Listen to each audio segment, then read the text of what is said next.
안녕하십니까. 배종찬의 시사본부 시작합니다. 이준석 전 대표와 홍준석 시장 등의 징계를 취소한 국민의힘 혁신위원회 1호 안건이 의결됐죠. 이어서 희생을 강조한 2호 혁신안을 오늘 발표한다고 하는데요. 지역구 3선 제한 등의 내용이 영남 중진을 향할 것으로 보여 큰 파장이 예상되고 있습니다. 한편 강서구청장 선거 패배의 책임을 지고 물러났던 이철규 전 사무총장이 인재영입위원장에 임명되면서 여권 내부에서도 비판이 나오고 있는데요. 민주당의 총선기획단도 출범 이후 친명 일색이라는 비판이 나오고 있습니다. 양당의 총선 준비 전략 주간 이슈에서 장윤선 기자와 자세히 들여다보겠습니다. 축구, 야구, 농구 등 스포츠계에서는 시즌을 마무리하는 소식들이 들려오고 있습니다. 프로축구에서는 울산 현대가 조기 우승을 확정했고요. 프로야구는 플레이오프가 진행 중에 있습니다. 스포츠 본부에서 더 자세한 내용 깊숙이 들여다보겠습니다. 11월 3일 금요일 배종찬의 시사본부 지금 출발합니다. 1부 마지막에 듣는 노래 디저트송 신청도 기다립니다. 오늘 듣고 싶은 노래 있으시면 문자 샵 9730으로 자유롭게 보내주시고 짧은 문자 50원, 긴 문자는 100원입니다. 선정되신 분께는 간식 쿠폰 보내드리니까요. 많은 참여 부탁드립니다. KBS 1라디오의 모든 프로그램은 유튜브에서도 함께할 수 있는데요. 구독, 좋아요, 댓글 많이 부탁드립니다. 배종찬의 시사본부 한입뉴스. 오늘의 핵심 뉴스 한입에 정리하는 한입뉴스 시작합니다. 박정호 오마이뉴스 기자, 미디어인권연구소 문컬의 이봉우 연구원 두 분과 함께합니다. 어서 오십시오. 안녕하십니까. 네, 매일 하는 오프닝에도 이게 살짝 발음이 꼬일 때가 있네요. 네. 자, 홍준표 대구시장입니다. 홍준석 아니고요. 네. 오늘도 많은 이슈가 있습니다. 첫 번째 이제 이스라엘로 가봅니다. 이스라엘군이 팔레스타인 가자 시티 포위를 완료하고 군사작전을 수행 중이다. 이렇게 밝혔네요. 완전히 이제 지상전이 본격화를 더한 모습이네요. 네, 이제 백병전까지 시작됐다 이렇게 볼 수가 있겠는데요. 이스라엘군 대변인 다니엘 하가리 소장이 어제 저녁 브리핑에서 뭐라고 했냐면 이스라엘군이 테러 조직 하마스의 진원지 가자시티 포위를 완료했다. 라고 선언했습니다. 여기다가 베냐민 네타냐후 이스라엘 총리도 어제 성명을 내고 지금이 전투의 정점이다. 우리는 인상적인 성공을 거뒀고 가자시티 외곽을 통과했다. 이렇게 얘기를 했어요. 그래서 북서쪽으로 지중해에 닿아 있는 가자시티를 육지 방면에서 3면으로 에워싼 모습을 보이고 있는데 그동안 이스라엘군이 펴왔던 작전이 공습 그리고 북쪽에 있는 주민들 빨리 남쪽으로 가라 이렇게 얘기하면서 가자 지구를 어떻게 보면 둘로 좀 나눠서 인구가 밀집한 가자시티 일대 북부 지역을 고립을 시킨 거거든요. 이렇게 되면 고립을 해서 북부에 남은 주민들 뭐 있겠지만 하마스 대원을 겨냥한 공습 그리고 지상전을 본격적으로 하겠다 이런 생각을 했었는데 네. 하지만 아직까지 가자시티 또 이제 가자지구 북부에는 주민들이 남아 있습니다. 난민촌도 있고요. 그러다 보니까 유엔 등 국제기구에서 어떤 얘기를 하고 있냐면 북부 지역 주민 30만 명에게 인도주의 원조 전달이 끊기게 됐다. 이거 어떡하냐. 그러면 이 주민들은 어떻게 되는 거냐 이렇게 물음표 계속 던지고 있거든요. 거기다가 이스라엘군의 공격도 계속되고 있어요. 가자지구 이 최대 난민촌 자발리아 주거지 사흘 연속으로 공습을 당했거든요. 그래서 인명피해가 커지고 있고 여기다가 뭐 이 가자지구 가자시티 내에 있는 학교나 병원을 향한 공습도 이어지고 있습니다. 그러니까 이스라엘군이 무차별적으로 공격하고 있다는 이 부분 계속해서 국제사회가 염려를 하고 있고 그만해야 된다. 인도주의적인 또 전쟁법을 지키기 위한 그런 공격을 하더라도 그런 공격이 돼야 된다 이렇게 얘기를 하고 있는데 이스라엘군은 여기에 대한 별다른 뭐 반응은 보이지 않고 있다 이렇게 볼 수가 있겠습니다. 그러다 보니까 이스라엘과 교류하는 국가들도 좀 비난에 가세하고 있는 모습인데 볼리비아가 이스라엘과의 단교를 선언했고 네. 또 요르단, 콜롬비아, 칠레가 이스라엘 대사를 초치했어요. 여기다가 프랑스도 성명을 내고 볼리비아면 남미에 있는 국가잖아요. 그죠? 네. 그러니까 국제사회가 보면은 유럽도 마찬가지겠지만은 남미에 있는 국가들 또 중동에 있는 국가들도 이스라엘을 향한 비판을 계속 하고 있는 것이죠. 프랑스도 성명을 내고 매우 심각한 숫자의 팔레스타인 민간인 희생자가 나온 데 대해 애도와 우려를 표명한다. 이렇게 또 얘기를 하고 있습니다. 지역적으로 남미에 있고 또 무슬림 국가가 아닌데도 이스라엘과 단교하겠다 이렇게 또 발표를 선언을 하는 국가도 있는데 이러다 보니까 미국이 난감해졌습니다. 이미 중동을 다녀갔던 토니 블링컨 미국 국무장관이 다시 이스라엘을 향하고 있습니다. 인도적 교전 중지를 논의할 계획이라고 하는데 상당히 미국도 다급해진 모습이네요. 네, 일단은 미국도 국제적으로 지금 휴전 요구가 굉장히 거세다 보니까 일단은 최소한 인도주의적 지원을 위한 일시적 교전 중단만이라도 이스라엘을 직접 압박하기 위해 나선 것 아니냐 이렇게 풀이가 되는데요. 어제 토니 블링컨 미 국무부 장관이 이스라엘 그리고 중동 순방길에 올랐습니다. 이번 방문의 주요한 목표는 두 가지로 지금 꼽고 있는데요. 이스라엘과 팔레스타인 간의 두 국가 해법 실현 방법을 일단 논의를 하고 일시적인 교전 중단을 이끌어내는 것이 목표라고 밝혔습니다.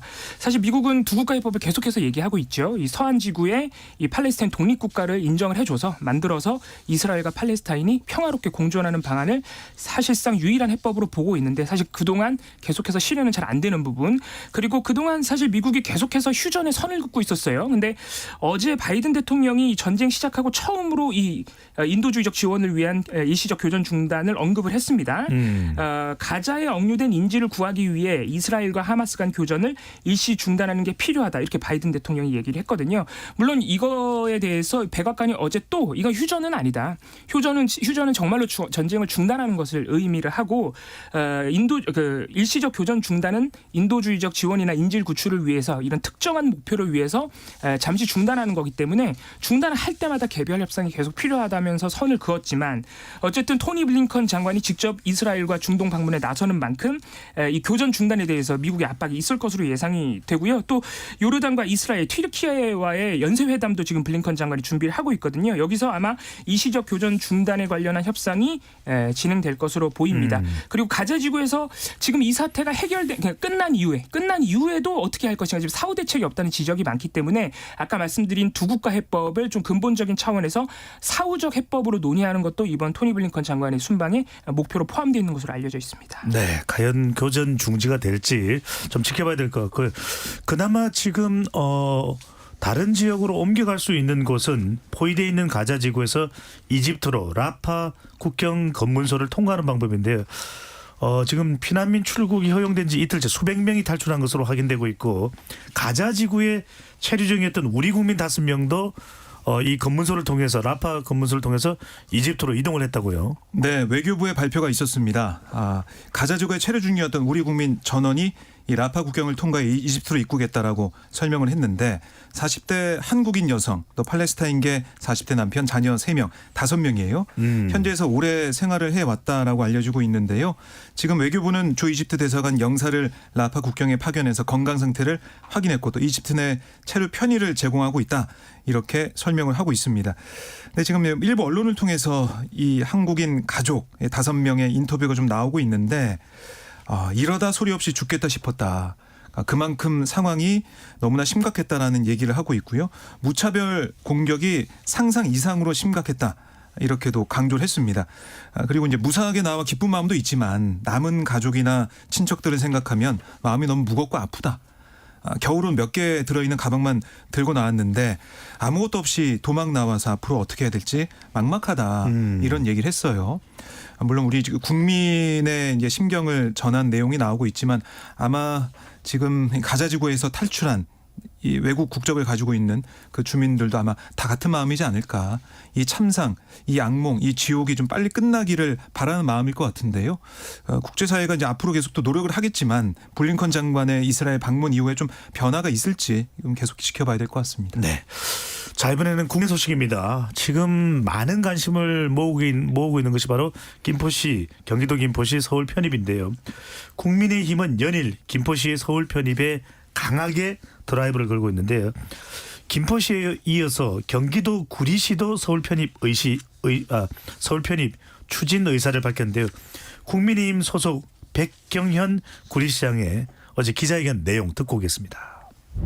서울시로 편입될 경우 시 발전에 도움이 되는 부분도 있을 것으로 예상됩니다. 도움이 될 수 있는 방향으로 적극 동참할 것입니다. 네, 국민의힘 소속의 이 백경현 구리시장도 서울 편입을 희망하는 기자 해견을 했습니다. 예, 어제 기자회견을 열고 구리시도 사실상 서울 편입 추진을 선언한 셈인데요. 사실 김포시의 서울 편입 얘기를 국민의힘에서 당론 추진 얘기를 꺼내면서 일각에서 예상한 대로 또 우려한 대로 서울 인근의 다른 지자체들도 잇따라 서울 편입을 요구할 수 있다 이런 우려가 나온 바 있지 않습니까? 그것이 좀 더 예상보다 빠르게 실현되고 있는 것 아니냐 이런 분석도 나오는데 일단 구리시가 어제 서울 편입 추진을 선언한 그 백경현 시장의 얘기를 좀 들어보면 구리시는 예전부터 개발 제한 구역, 상수원 보호 구역, 군사 보호 지역, 수도권 정비계획법에 의해서 여러 가지 중첩된 규제들을 받아왔다. 그래서 도시 개발이 억제됐다.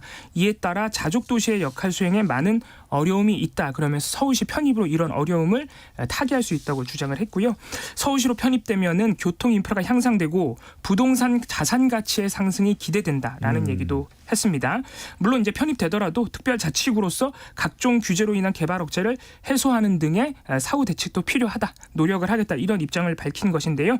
구리시는 앞으로 이 서울 편입에 대한 주민들 의견 수렴 절차를 시작으로 해서 여론조사, 공청회 등 절차를 거치겠다고 밝혔습니다. 근데 여기서 논란이 되는 부분은 사실 백경현 구리시장 같은 경우에는 작년 12월만 해도 경기 북부 8개 시장 군수와 함께 경기 북부 특별자치도 설치를 촉구하는 결의문에 서명을 한 바 있습니다. 사실 작년 말까지만 해도 김동연 지사가 추진하는 이 경기 북부 특별자치도 설치에 굉장히 적극적으로 뛰어들었었는데 최근에 국민의힘에서 당론으로 이 김포시의 서울 편입 그리고 다른 지자체도 가능하다는 얘기를 하니까 갑자기 입장이 바뀐 것이 아니냐. 이 당론에 의해서 이 시정을 사실상 좌지우지하는 것 아니냐. 일단 이런 논란이 첫 번째가 있고요. 네. 그리고 사실 저희가 몇 번 말씀드렸지만은 이런 서울 인근의 다른 지자체들의 서울 편입 논란의 여러 가지 문제점이 어제도 그래서 또 제기가 됐습니다. 이 구리시의 기자회견 때문에 일단 첫 번째로는 절차가 굉장히 복잡하기 때문에 현실화 가능성이 있느냐. 그리고 구리시나 김포시나 사실 지금은 이제 경기도 지자체로서 지방교부금을 받거든요. 근데 서울에 예를 들어서 구로 편입이 된다 그러면은 지방교부금을 못 받습니다. 그럼 오히려 이 재정에 어려움이 생길 수도 있는데 이런 부분에 대한 고민은 사실상 구리시나 김포시에 발표해 보면 없어요. 그런 부분에 대해서도 설명이 필요하다. 그리고 이게 균형 발전 취지에 맞느냐. 여러 가지 지금 논란이 또 다시 불이 붙은 상황입니다. 뭔가 행정적으로 또 현실적으로는 지적할 부분이 많은데 또 한편으로는 관심이 높은 것도 사실이고요. 자, 민주당은 신중한 태도 속에서도 점점 여당에 대한 비판을 높여가고 있네요. 네. 사실 민주당이 공식적으로는 찬반 입장은 내놓지 않고 있어요. 이게 총선을 앞두고 어떻게 보면 큰 이슈가 될 수 있기 때문에 김포, 구리 더 나아가서 고양이나 뭐 하남이나 다른 지역에서도 부동산 교통 이슈들도 있고. 그렇습니다. 이런 걸 내세우면서 지역 발전을 위해서 서울로 편입이 돼야 된다. 이런 주장을 펼칠 가능성이 남아 있거든요. 이러다 보니까 지난 18대 총선인가요? 이명박 이 정부 시절에 이른바 뉴타운 공약. 그 공약 때문에 서울에서 또 많이 졌던 기억이 민주당에 남아 있습니다. 그러니까 뉴타운 사업이 제대로 진행 안 된 부분도 있기 때문에 나중에는 뉴타운 때문에 원래 살던 원주민들이 많이 떠날 수밖에 없었다. 이런 비판도 있었거든요. 그런데 당시 총선을 돌이켜보면 그 공약으로 인한 분위기, 관심이 뜨거웠기 때문에 민주당이 패배했다. 또 이런 얘기도 있었어요. 그래서 거기에 맞대응할 수 있는 카드를 못 내놓고 졌던 그런 트라우마가 남아있기 때문에 지금 민주당도 거기에 찬반을 바로 정해가지고 대응하기보다는 이거 좀 어떻게 풀어야 될지 여러 가지 이제 고민을 하고 있는 단계다라고 볼 수가 있겠고 그러다 보니까 지금 민주당이 오히려 이 김포 서울 편입론 여기에 좀 맞대응할 수 있는 어떤 이슈나 어떤 아젠다 세팅을 못하고 있는 게 그게 오히려 더 큰 문제다. 이런 얘기도 나오고 있어요. 그래서 그런 선거 전략 면에서는 민주당이 좀 많이 고민하는 것 같고요. 또 김포의 서울 편입에 대해서는 오늘 홍익표 원내대표가 이 얘기를 했습니다. 어제도 했었던 얘기인데 5호선 연장 예비 타당성 조사 면제와 착수. 이걸 정부 여당에 촉구를 했고 지하철 9호선 연장 검토 여기다가 국회 이 국토상생발전 TF 설치해서 좀 이걸 국토균형 발전 차원에서 행정체계 개편 차원에서 풀어나가자. 뭐 더 크게 좀 보자 이렇게 얘기하고 있는데 이것만은 충분할 것이냐. 이런 얘기가 당내에서 나오고 있어요. 그래서 민주당도 굉장히 좀 고민하고 있고 좀 어려울 수 있겠다. 이런 생각이 들고요. 뭐 반면에 그래도 뭐 국민의힘이나 민주당 내부에서 나오는 얘기는 뭐냐면 이렇게 하면 김포시만 보더라도 김포가 아시겠지만 도농 복합 지역이에요. 그래서 우리가 흔히 생각하는 김포 신도시 여기는 뭐 아파트가 새로 지어지고 도시 지역이지만 뭐 고촌읍이나 아니면 외곽 지역이죠. 네, 강화군 가까운 그쪽 보면은 그 농촌 지역이거든요. 만약에 서울시 김포가 된다면 그 고촌 등 읍면 지역은 어떻게 되냐? 동으로 바뀝니다. 그러면 그동안 받아왔던 농어촌 지원, 뭐 특례 지원이나 이런 것들을 못 받게 돼요. 그럴 경우 과연 김포 시민들이 100% 다 찬성하겠느냐? 김포시에서도 하나의 합치되는 의견이 안 나올 수도 있다. 이런 지적도 있기 때문에 이건 좀 더 세밀하게 봐야 되고 이런 여러 가지 가능성과 문제점들 지적이 되고 또 선거의 영향 이것도 관측이 여러 가지 엇갈리다 보니까 정부도 좀 어떻게 보면은 신중한 모습 보이고 있는데 원희룡 국토부 장관이 오늘 예결특위 나와서 어떤 얘기를 했냐면 네. 면밀한 검토와 차분한 토론이 필요하다. 우선 약간 좀 거리 두는 모습을 보이고 있어서 아마 정부도 좀 고민을 하고 있지 않을까 생각이 듭니다. 네. 어쨌거나 하여튼 많은 관련된 이슈가 나오고 있습니다. 자, 이렇게 국민의힘은 집권 여당은 김포시 서울 편입을 이야기하고 있는데 윤석열 대통령과 정부는 지역 균형 발전을 또 강조를 하고 있습니다. 지역으로 이전하는 기업과 지역 지방학교에 대한 전폭적인 지원을 또 약속하고 있는 상황인데 이런 차이는 어떻게 들여다봐야 될까요? 이게 국민의힘으로서는 참 공교로운 상황인데 방금 박종 기자님 말씀하셨지만 일단 정부 국토부를 비롯해서 관련 당국들이 일단 굉장히 난감합니다. 이게 추진하기가 쉬운 일이 아니기 때문에 그런 현실적인 문제도 있지만 지금 시기 자체가 굉장히 공교로운 게 어제가 제1회 지방자치 및 균형발전의 날이에요. 이게 대통령 직속 지방시대위원회가 직접 주최하는 행사입니다. 그러니까 당연히 대통령도 참석을 해서 이 지방자치 및 균형발전의 날이라는 이름에 걸맞게 당연히 지역 균형발전에 대해서 다시 한번 강조를 하게 된 것이죠. 그리고 저희가 어제도 전해드렸지만 이 지방시대위원회가 지난 1일에 처음으로 이 지방시대 종합계획을 이 정부 들어서 처음으로 발표를 했고 여기서 부울경 메가시티와 같은 초광역권 행정체계 개편을 얘기하면서 사실 국민의힘과는 완전히 지금 정반대의 지역 발전을 위한 목소리를 내고 있는 상황이고 어제 대통령의 얘기도 들어보면 수도권 기업이 지방으로 이전을 해야 된다. 지방으로 이전하면 파격적인 세제 지원과 규제 특례를 제공해서 기업의 지역 유치를 제도적으로 적극 돕겠다. 이렇게 얘기를 했고요. 또 교육과 의료에 있어서도 교육과 의료가 바로 지역의 기업 유치 그리고 대한민국 균형 발전의 핵심이다. 교육 혁신은 지역이 직접 주도를 해야 되고 그렇기 때문에 중앙정부가 쥐고 있는 권한을 지역으로 이전시켜주겠다는 약속도 했습니다. 그러니까 이런 측면에서 볼 때 정부가 국민의힘이 추진하고 있는 김포시 서울 편입과 같은 지자체들의 그 행정체제 개편을 직접적으로 지금 동의해주거나 추진하기는 사실 굉장히 어려운 상황이다 이렇게 볼 수도 있겠습니다. 알겠습니다. 자, 이 시각 교통정보 듣고 한입뉴스 이어가겠습니다. 임초희 리포터. 네, 이 시각 교통정보입니다. 경부고속도로 부산 방향으로 오늘 사고 잇따르고 있습니다. 한남에서 서초, 죽전에서 수원까지 각각 제속도 못 내고요. 좀 더 지나 동탄에서는 정체가 심한 편입니다. 더 가서 옥산 분기점 일대 정체인데 전 시간 청주에서 있었던 사고 여파입니다. 이 사이 옥산 휴게소 1차로에서는 또 다른 사고 났습니다. 주의해서 지나시고요. 논산 천안고속도로 논산 방향 남풍세에서 차량터널까지 6km 구간 막힙니다.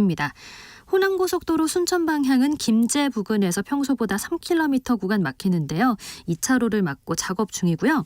서울 시내는 올림픽대로 잠실 쪽 영동대교 아래 3차로에서 사고 났습니다. 한남대교부터 많이 밀리기 시작했고요. 반대 공항 방향은 동호대교에서 동작대교까지 속도 떨어집니다. KBS 교통정보센터에서 임초희였습니다.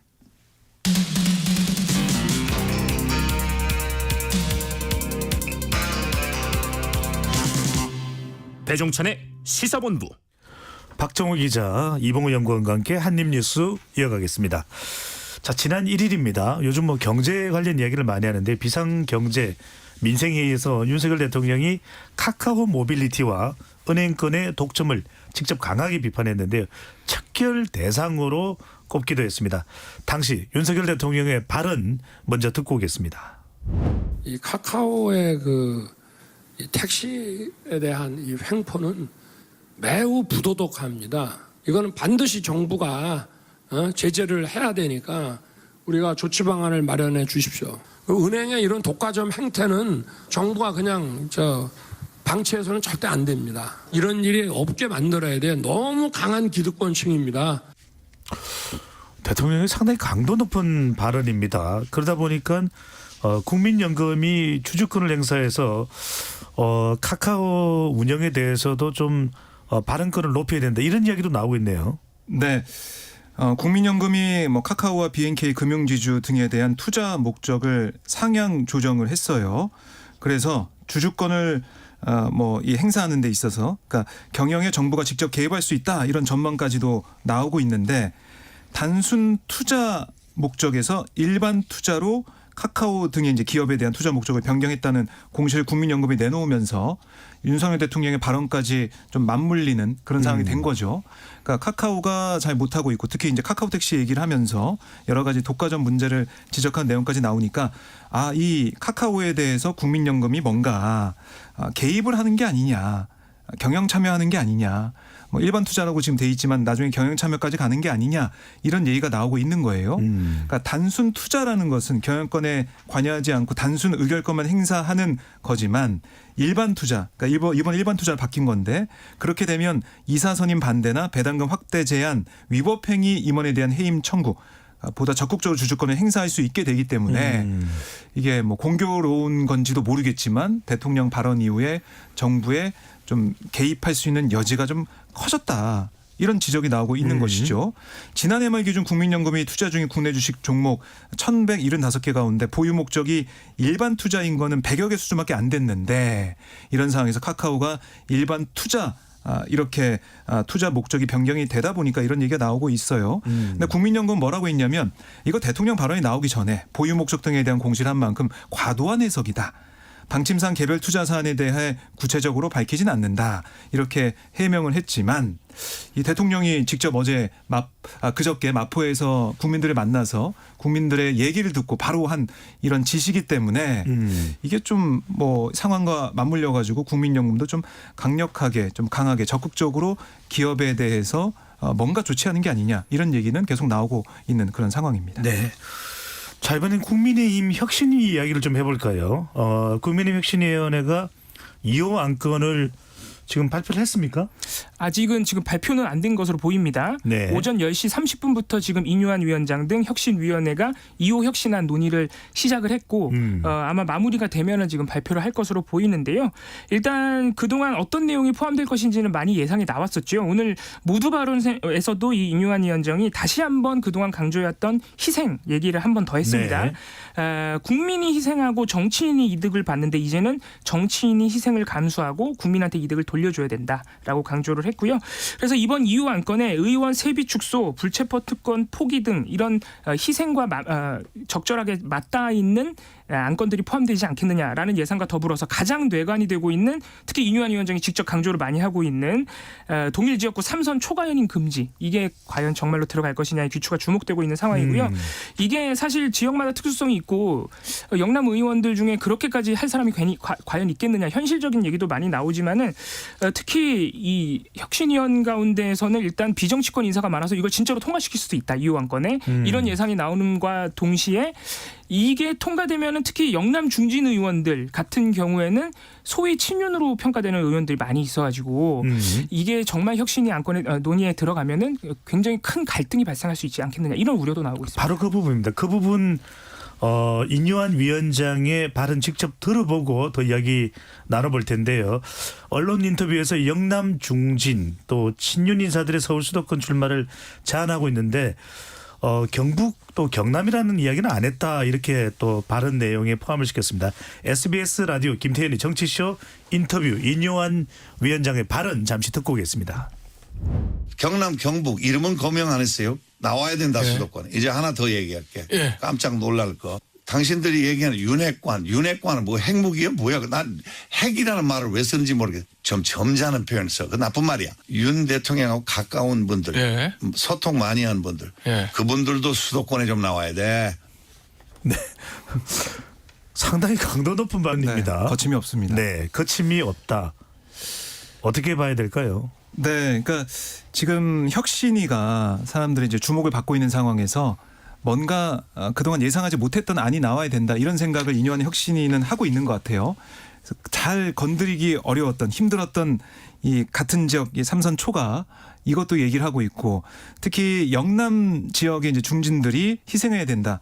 계백장군 얘기도 하면서 그렇게 얘기하는 연장선상에 있는데 특히 주목해봐야 될 게 바로 이제 윤핵관, 그러니까 윤석열 대통령의 핵심 관계자들, 윤 대통령 가까운 사람들도 지금 어려운 지역, 그러니까 서울이나 수도권에 나와야 된다 이런 얘기를 했기 때문에 만약에 이게 현실화가 되고 정말 이런 움직임이 있게 된다면 국민들이 볼 때는 국민의힘이 정말 바뀌고 있구나. 왜냐하면 그동안 검사 공천이니 그러니까 맨 처음에 인유한 위원장이 낙동강 하류 세력 발언했을 때는 뭐 김용판 의원 등등 TK 지역 의원들이 반발했지만은 TK 지역 의원들 수도권 서울 이런 데 출마하고 그러면 그 빈자리를 친윤 인사들이 가는 거 아니냐. 전 당선되기 쉬운 곳에 검사 출신 아니면은 윤 대통령 가까운 인사들 출마해서 이른바 친윤 직계 그러니까 윤석열 대통령 친이대처럼 영남 지역 지역구 의원들을 당선시키는 게 아니냐 이런 우려가 나왔어요. 물론 김기현 대표는 그런 일 없다라고 말은 계속 해왔지만 네. 국민들이 볼 때는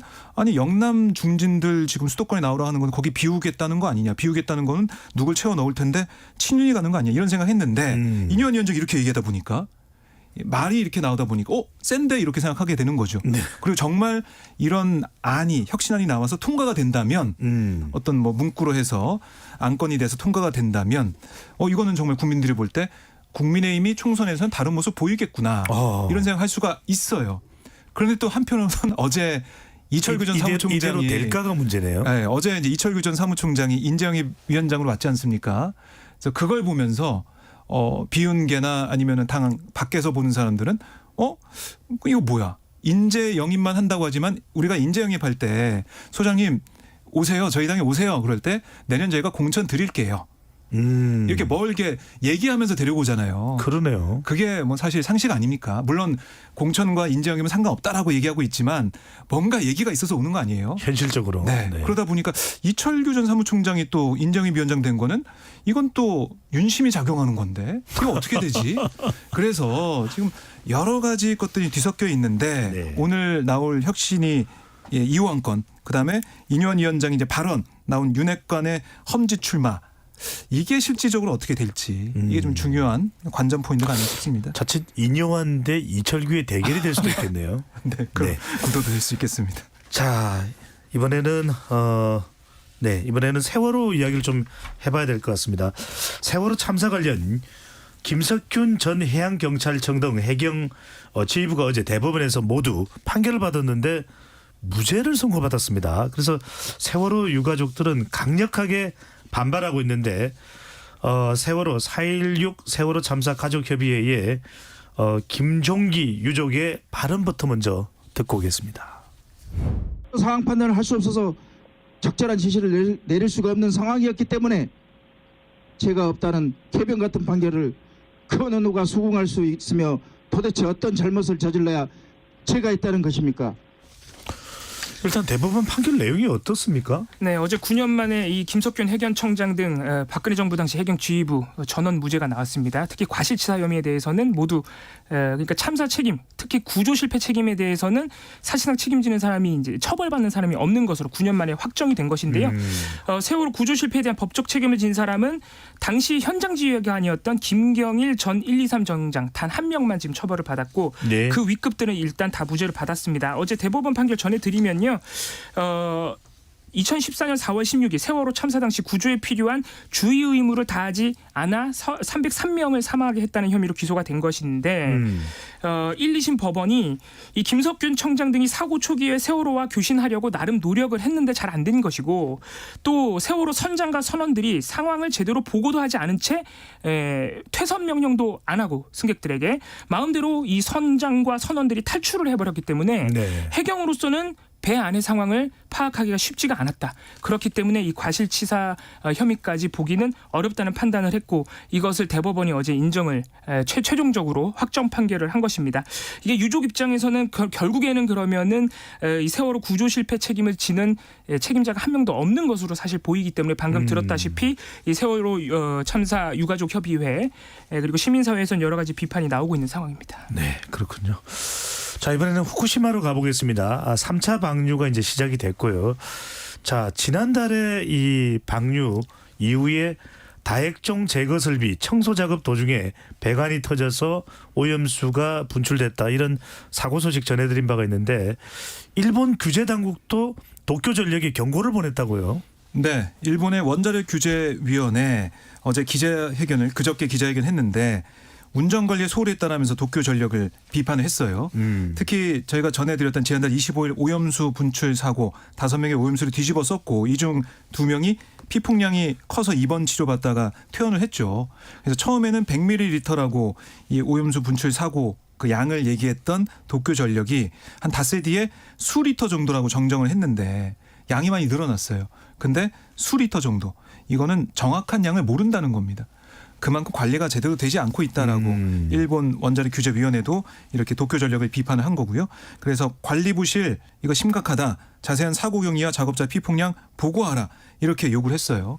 그러니까 그만큼 일본 내에서도 도쿄전력의 여러 가지 추진하는 관리하는 모습이 믿음직스럽지 못하다. 믿기 어렵다. 이런 얘기를 하고 있는 것이고 또 하나는 오염수 방류 기간이 최소 30년을 넘어서 훨씬 길어질 거다. 이런 우려가 현실화되고 있다는 지적도 일본 내에서 나오고 있는데 지난달 16일에도 이게 녹아 내려가고 있는 노심 장애물 대부리를 제거하려고 원격 조작 로봇을 투입을 시도했는데 이게 원자력 입구에 너무 많은 퇴적물이 있어서 시작조차 못했다고 합니다.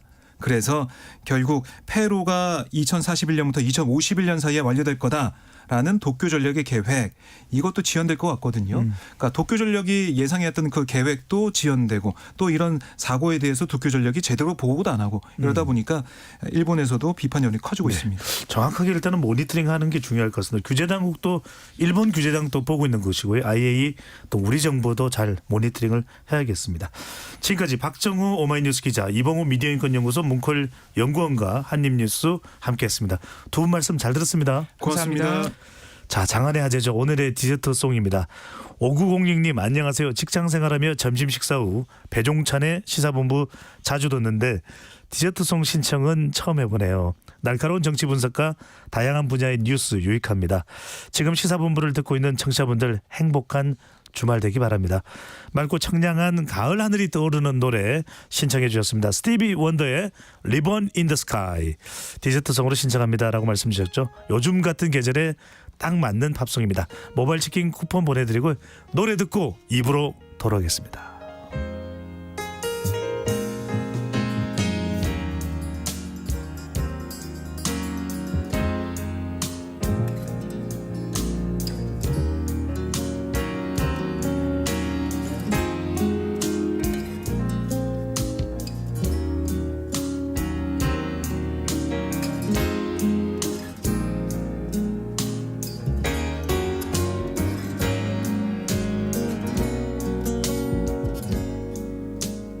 So long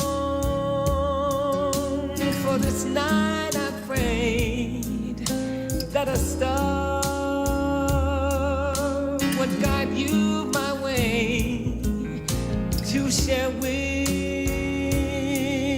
me this special day where ribbons in the sky for our love. If allowed, may I touch your hand, and if please, may I once again, so that you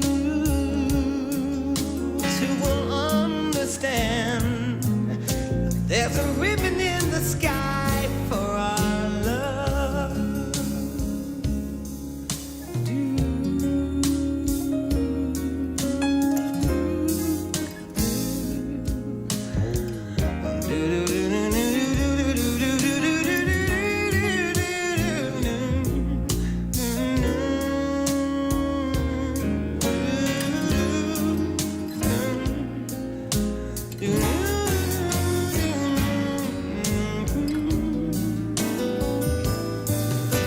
This is not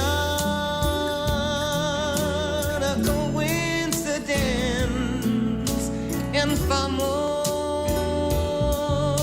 than a lucky chance. But what is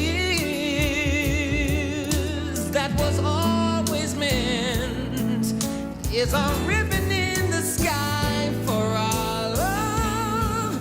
Love we can lose with God on our side. We'll find strength.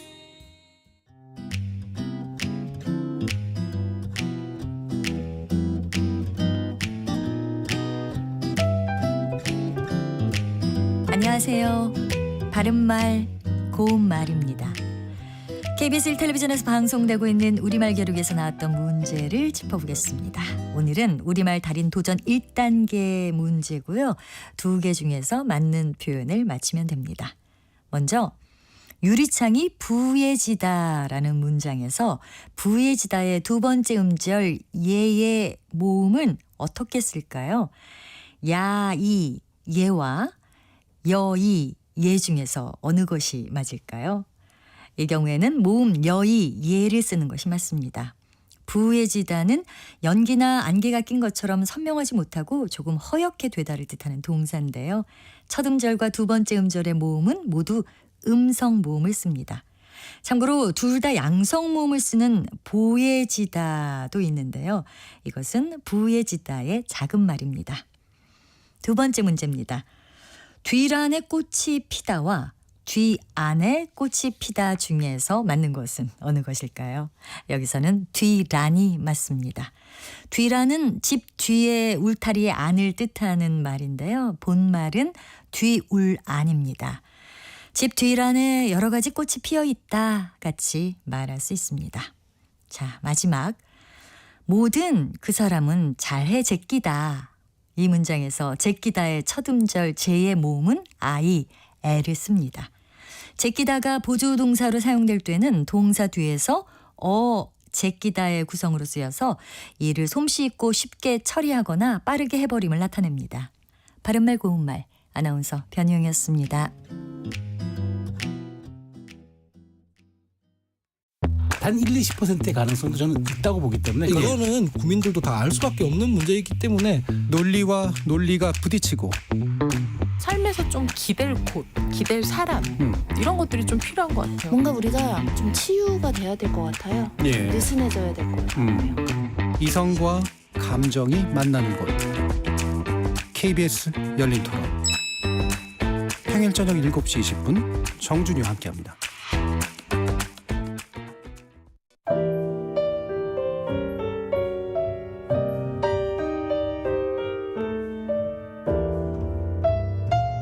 내일의 품격 김성환의 시사야에서 챙겨가세요. 하루를 마무리하는 시간 꺼내보는 당신의 지식 창고 KBS 1라디오 김성환의 시사야 평일 밤 10시 5분 여러분을 찾아갑니다.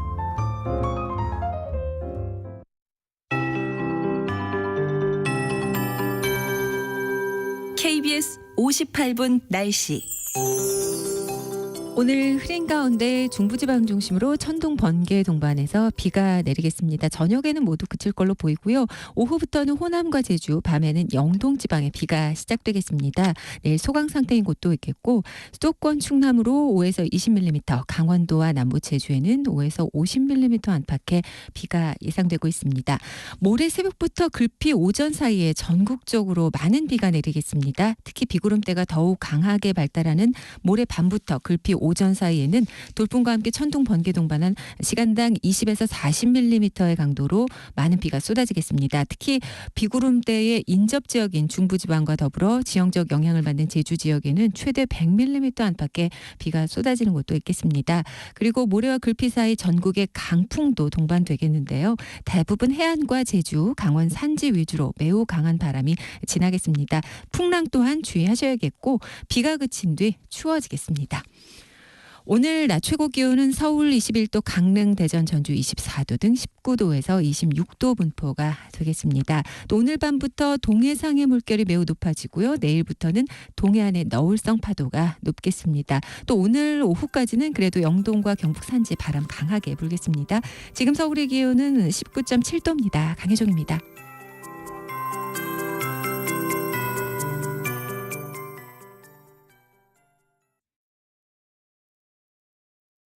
정성을 다하는 국민의 방송 KBS가 한시를 알려드립니다. AM 711kHz, FM 97.3MHz, KBS 1라디오입니다. HLKA.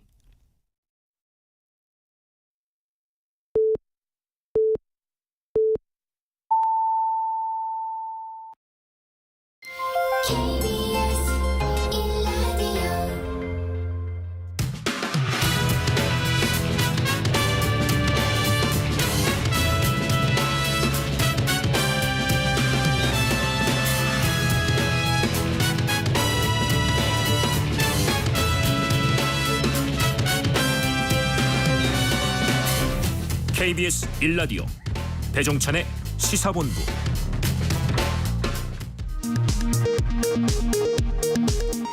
이 시각 라디오 정보센터 뉴스입니다. 충남 서산의 한우 농가 한 곳에서 럼피스킨병이 추가로 확인돼 지금까지 75개 농가에서 발생했습니다. 정부는 이달 10일까지 백신 접종을 완료하는 걸 목표로 접종에 속도를 내고 있습니다. 이스라엘군이 팔레스타인 가자지구의 핵심 지역인 가자시티 포위를 완료하고 군사작전을 수행 중이라고 밝혔습니다. 병원과 난민촌에 이어 학교까지 공습을 당하며 민간인 희생이 크게 늘어나고 있습니다. 국회 예산결산특별위원회가 오늘 전체 회의를 열고 경제부처의 2024년도 예산안 심사를 시작했습니다. 특히 정부의 연구개발 예산 삭감을 두고 여야가 치열하게 공방을 벌일 것으로 보입니다. 최근 전국적으로 빈대 출현 사례가 발생하면서 서울시와 인천시가 숙박시설, 다중이용시설 등 위생 취약시설을 중심으로 점검과 방제 지원을 실시한다고 밝혔습니다. 지금까지 라디오 정보센터 뉴스 정한나였습니다.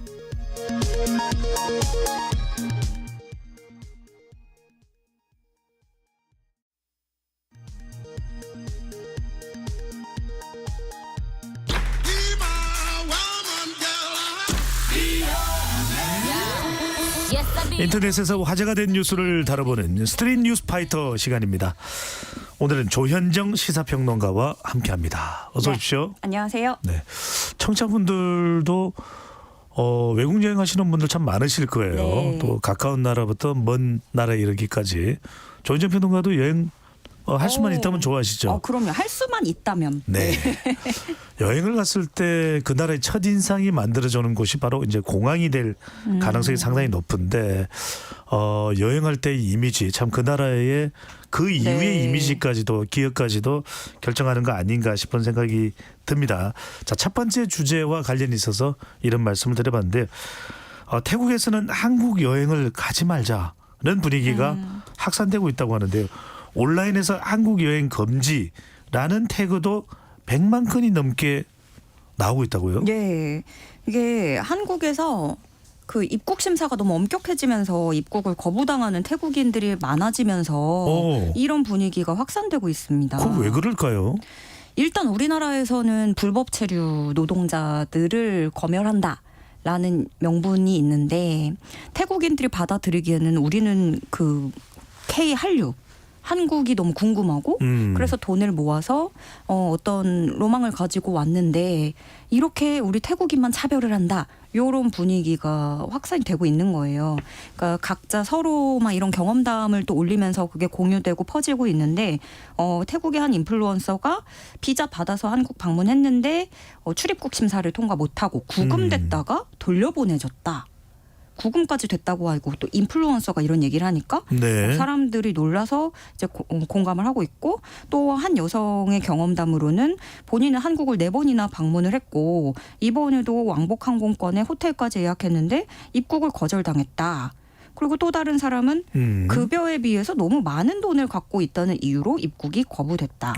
선뜻 잘 이해가 안 됩니다. 그래도 뭐 우리 인천공항도 상당히 좋은 시스템으로 평가받고 있고 우리 관세청도 그렇게 불만이나 이런 쪽의 평가를 받지는 않을 텐데 무슨 이유일까요? 그러니까 분명히 그 우리나라 출입국 사무소에서도 다 이유는 있을 거예요. 일단 급여에 비해서 너무 많은 돈을 갖고 있다. 이 부분은 그럼 장기 체류를 위해서 너가 어떠한 자금을 모아둔 게 아니냐 이렇게 본 것 같고요. 그리고 실제로 국내 태국인 불법 체류자는 14만 명에 달합니다.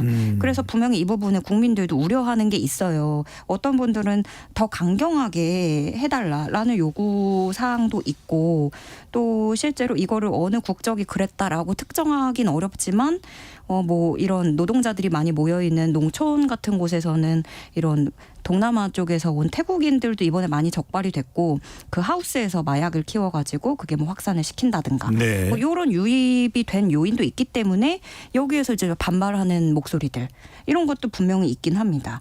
그래서 뭐 우리 국가에서는 또 그런 명분을 들어서 엄격하게 하는 것 같은데 이제 태국인들이 보기에는 이게 너무 무차별적이다.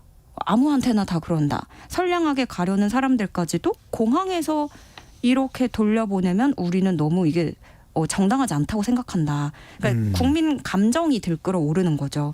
그래서 이게 인터넷에서만 뭐 해시태그도 100만 건이 넘었지만 이걸 또 태국 현지 언론까지도 보도를 하면서 이거는 언론에서 이렇게 얘기를 한다는 건 일이 더 커질 수 있다는 거거든요. 실제 커졌습니다. 세타 타위신 태국 총리도 불편한 기색을 감추지 못하고 있다면서요? 예, 맞아요. 이 태국 총리는 차별받으면서까지 이렇게 입국 거부되고 추방되는 문제에 대해서 이거는 우리가 좀 논의해 볼 필요가 있다.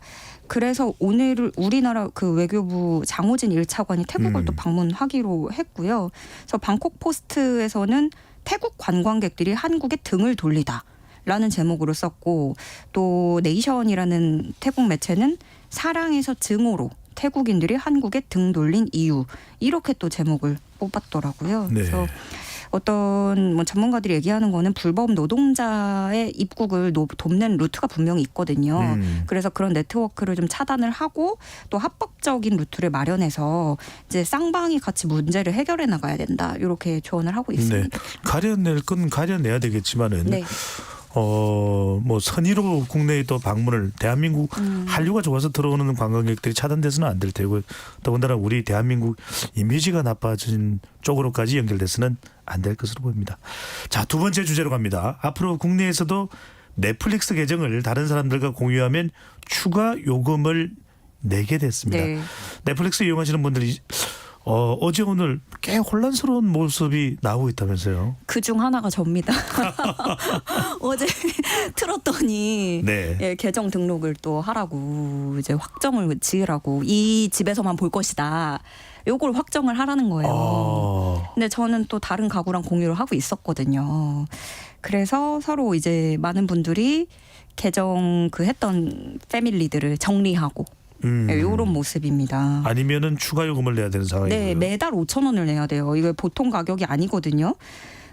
그래서 이제 넷플릭스가 어떤 방식이냐면 그 IP 주소랑 디바이스, 그 기기 아이디, 계정 활동 같은 정보를 활용해서 이 사람들이 같은 집안에 사는지 이런 걸 확인을 한다는 거예요.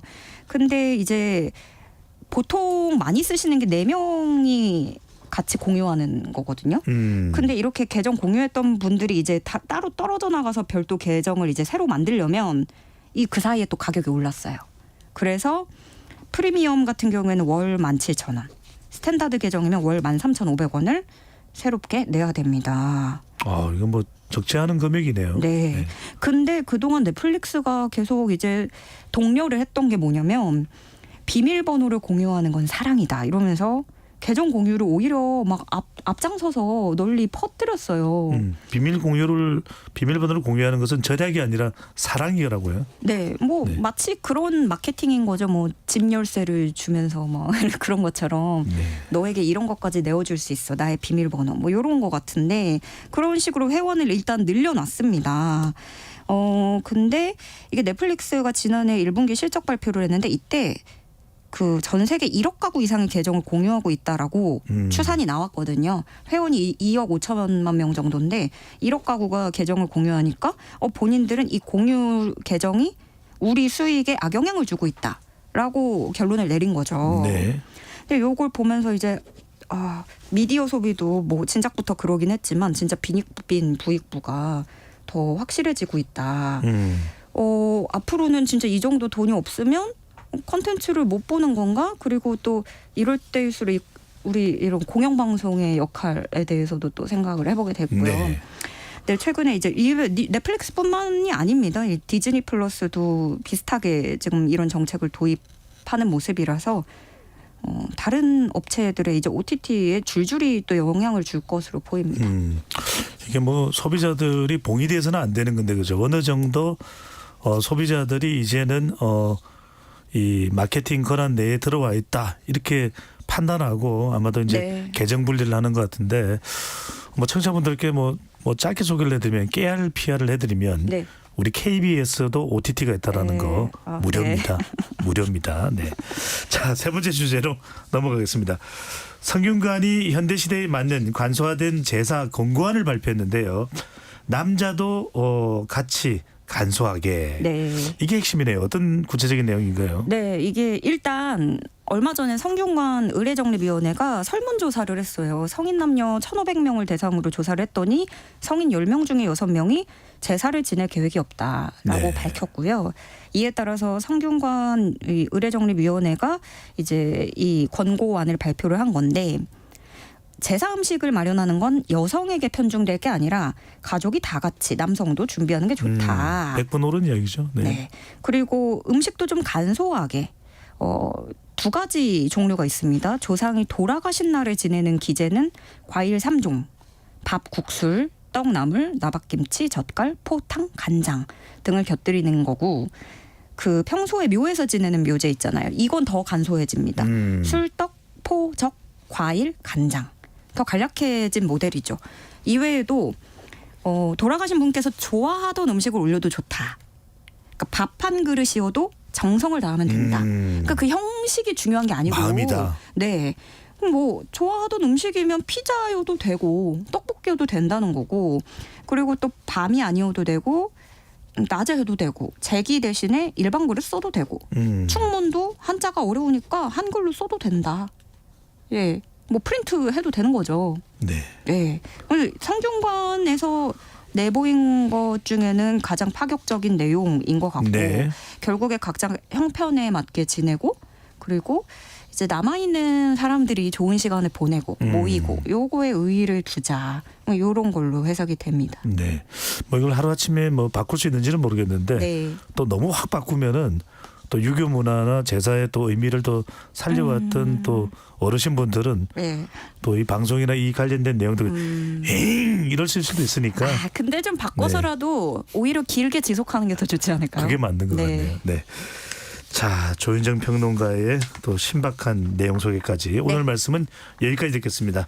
조현정 평론가와 함께했습니다. 잘 들었습니다. 네, 고맙습니다.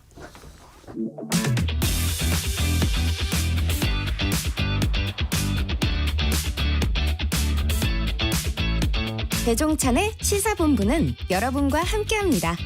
짧은 문자 50원, 긴 문자 100원이 드는 샵 9730. 라디오 어플 콩과 유튜브는 무료로 참여하실 수 있습니다.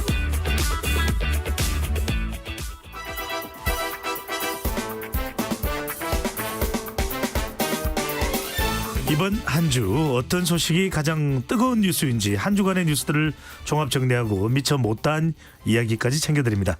장윤선의 주간 이슈. 장윤선 정치 전문 기자 나오셨습니다. 단독 특종의 여왕이죠.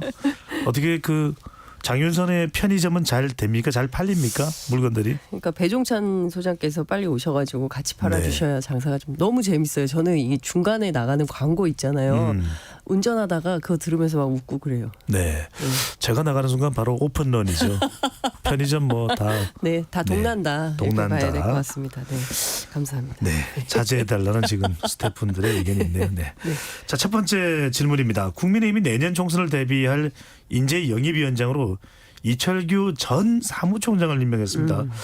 자, 강서구청장 보궐선거 패배 이후에 책임을 진다면서 당직을 내려놨는데 이것에 대해서 당내 분위기는 어떻습니까? 안 좋습니다.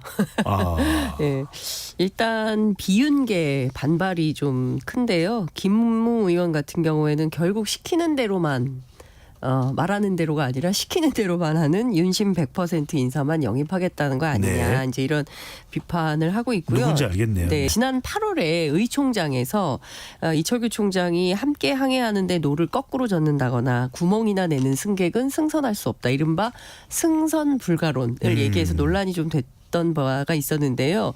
그때 얘기를 좀 상기시키면서 그야말로 국민의힘의 개혁을 바라는 인물은 승선 안 시키겠다. 이런 주장 아니냐. 이거 말이 안 된다라고 주장을 좀 하고 있고요. 이준석 전 대표도 페이스북에 사퇴한다더니 다시 슬그머니 한 달도 안 돼가지고 들어오는 거 보니까 사람이 없군. 먹고 살만해졌다고 생각하나 보군. 역시 노답. 이렇게 이제 비판을 하고 있습니다. 꽃가루 날려야 되는데 고춧가루 날린 보인다. 이제 이런 비판도 하고 있는데요. 그럼에도 불구하고 국민의힘 지도부에서는 그래도 이철규 의원이 전직 사무총장이고 또 인재 영입 활동을 오랫동안 해왔기 때문에 업무의 연속성 상에서 이분만큼 훌륭한 분이 없다. 이제 이런 판단을 하고 있는 것 같습니다.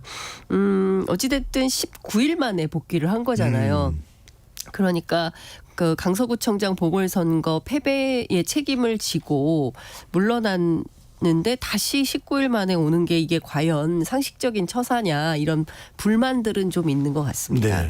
이런 불만이 나올 텐데 네. 또 인적 혁신이나 쇄신 차원이면 이철규 의원이 상당히 당내 영향력이 있는 건 알더라도 네. 좀 다른 사람을 임명하면 더 쇄신과 혁신처럼 그럴싸하게 보였을 텐데 왜 네. 이철규 의원을 인재영입위원장으로 결정을 한 이유가 뭘까요?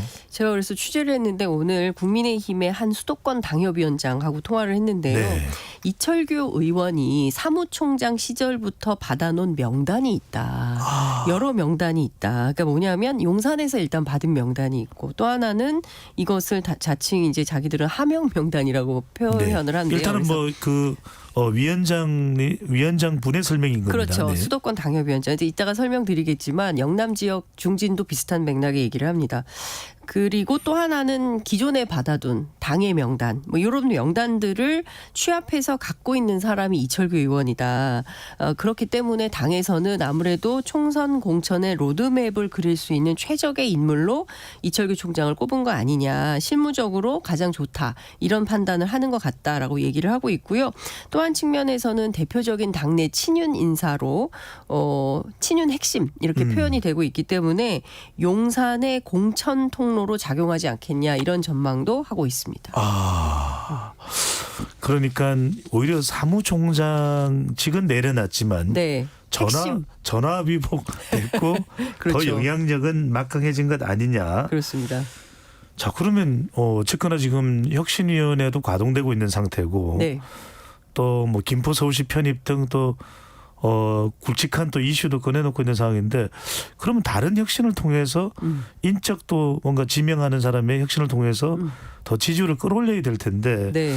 이철규 인재영입위원장의 인선을 혁신으로 받아들일까요? 어떨까요? 그러니까 사실 이게 혁신이냐라는 것에 대해서 부글부글한 상황인 것 같긴 해요. 돌고 돌아서 다시 또 윤핵관이냐. 물론 이제 인유한 위원장은 핵목이냐 윤핵관이라는 표현 쓰지 마라. 대통령하고 가까운 분들 뭐 이런 표현을 쓰라고 주장을 하긴 하는데. 이따 이야기하겠지만 인유한 위원장의 발언과 또 이 목표대로라면 네. 이철규 인재영입위원장도 서울로 와야 돼요. 서울로 와야 되는 거. 서울로 오셔야 됩니다. 네. 강원도긴 하지만.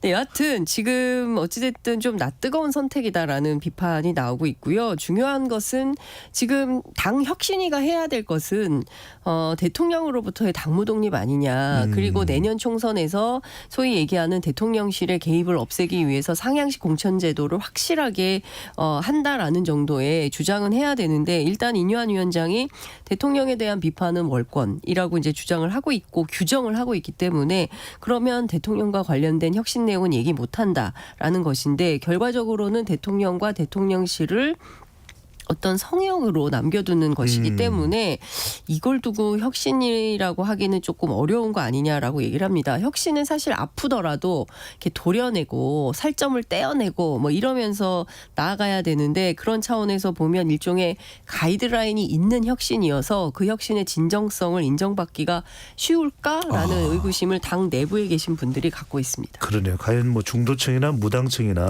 자기 그렇죠. 지지층이 아니라 외연을 확장해야 되는 유권자층이 어떻게 판단하고 평가하는지가 중요할 테니까요. 그렇죠.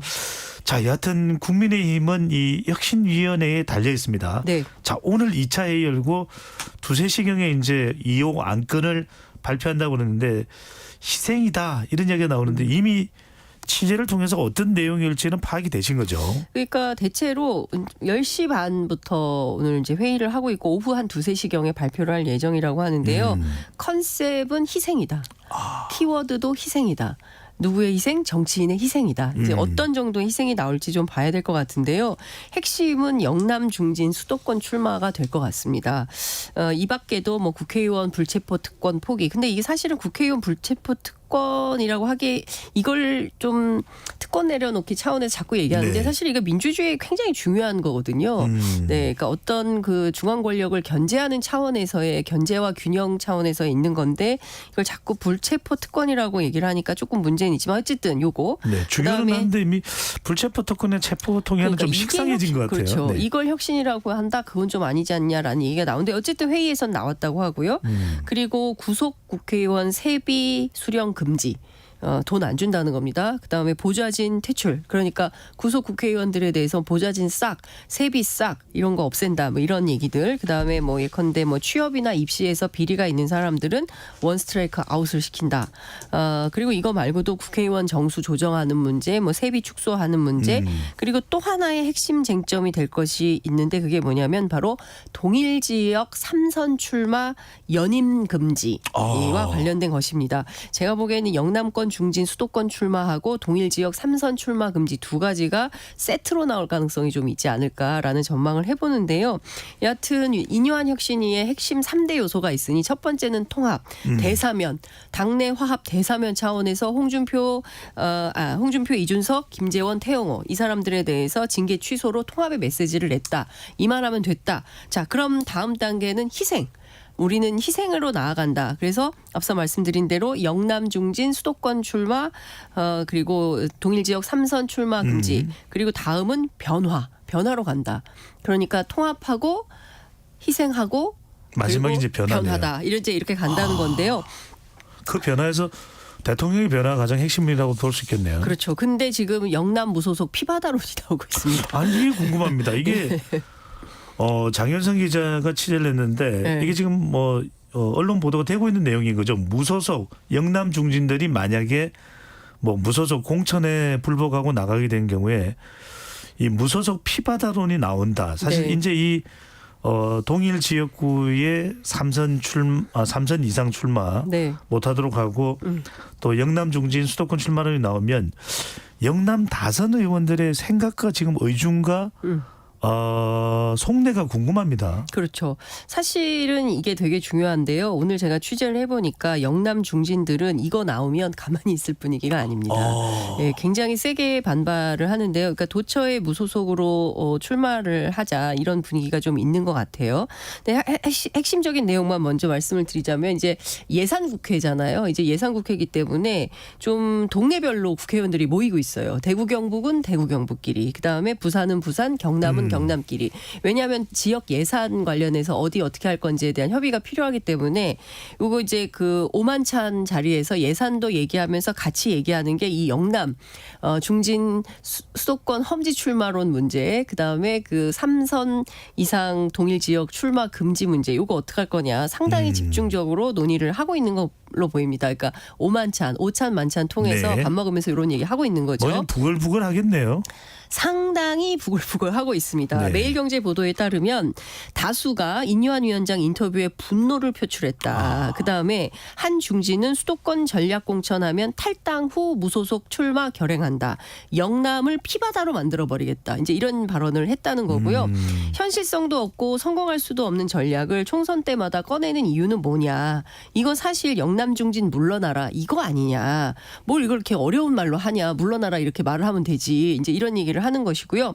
그리고 오늘 제가 통화한 한 영남 중진 의원께서는 뭐라고 얘기를 하냐면 아니 그러면 3선 이상 출마 금지하면 그러면 국민의힘은 앞으로 초재선끼리만 정치할 겁니까?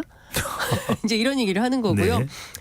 좋아요. 3번 정도 하고 다른 지역으로 옮겨가서 뭐 또 다른 정치도 할 수도 있고 다양한 노력을 해볼 수는 있는데 3선 출마 금지라는 총론만 딱 정하고 이렇게 하면 안 된다. 그리고 지역마다 사람마다 이걸 다 다르고 어떻게 안배하고 조정하고 정리해서 중요한 건 이기는 선거 전략을 만들 거냐. 이게 핵심인 건데 국민들한테 그냥 3선 동일 지역 3선 출마 금지야. 이렇게 선언만 딱 한다고 해서 우리 국민들이 찍어주겠냐. 예. 그 사람이 어떤지 그 동네 형편에 맞는 사람이 초선이 좋은지 재선이 좋은지 3선이 좋은지 다선이 좋은지 이 사람이 계속해야 될지 당신은 그만해야 될지 이거는 국민들의 판단과 뜻이 들어가는 건데 이런 식으로 포퓰리즘 정치 이거 우리 안 하기로 한 거 아닙니까? 라고 국민의힘 다선 의원이 얘기를 하고 있고요.